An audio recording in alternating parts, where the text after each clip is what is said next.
I'm in Toronto and I'm really excited because I'm taking a portfolio management course. But it's bittersweet for me because even though I love the subject that I'm studying, I'm missing time with my children. They're 2 and they're 5 and they miss their mom and they're only little for so long. But the reason I'm doing this is because I know that in taking these courses, I'll be able to add more value to my clients. And if I can add more value to them, that increases my earning potential later on in life. I am the sole provider for my children, and so that's really important to me. If you find yourself in a similar situation where you're considering upgrading your skill set, there are a few important considerations that you should take. I'm Hilberry. Don't forget to like and subscribe to my YouTube channel.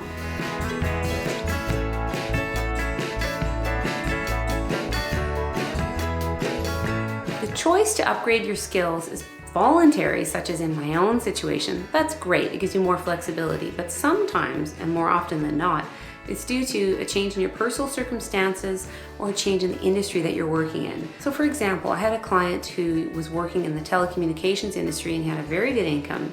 But the company that he was working for decided they wanted to change the labor force, and so they gave him a buyout package, and he basically had to go and find a new career for himself, so he had to go back to school. If you find yourself in this situation for whatever reason, the first thing you want to do is do some research.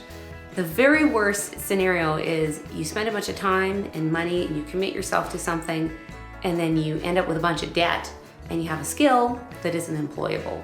How often have you talked to a person and they say, oh, well, I have this degree, but it didn't actually do any good for me and it weighed me down with all this debt. So it's really important to do your research, make sure the skills that you're getting are employable, they're going to give you more money in your pocket, or they're going to improve your joy that you get out of life. So you're going to have better work hours, or you're going to be able to spend more time with family or get more enjoyment and fulfillment out of your career. The second step is to look at the opportunity cost. So for example, I have a twin sister and she's a veterinarian. In order for her to get into veterinarian medicine, it's extremely competitive. She had to apply 3 times, and one of her classmates had to apply 7 times. She had to get a degree first, and then she had to go to school for another 4 years. It took huge emotional, mental, and financial commitment. And it also resulted in her not only earning income for those 4 years, that's the opportunity cost, but also the out-of-pocket costs that it actually cost her. Now for her, it was worth it because she absolutely loves being a veterinarian. I mean, I get these crazy phone calls from her about having to replace police dog's teeth with, literally a metal tooth in a police dog's mouth. It's pretty cool. She's as passionate about her job as I am about my financial career. But I want to make sure that you are understanding the total commitment. So you're not going to be earning income probably while you're upgrading your skill set.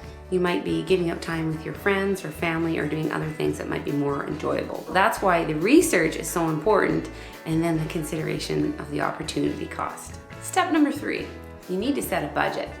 Whatever it is that you are doing to upgrade your skill set, it's more than likely going to cost you some money. So for example, my client that I was talking about earlier who was in the telecommunications industry, what he ended up doing is going back to school, to trade school, and they went from 2 incomes down to 1. Now they were particularly lucky because they did get a large payout, but they still had to set a budget. And the wife had to carry the husband while he was going to school. So set a budget, really think about how you're going to get through the process financially. I hope this has been helpful for you. I'm Hilberry. Thank you for listening.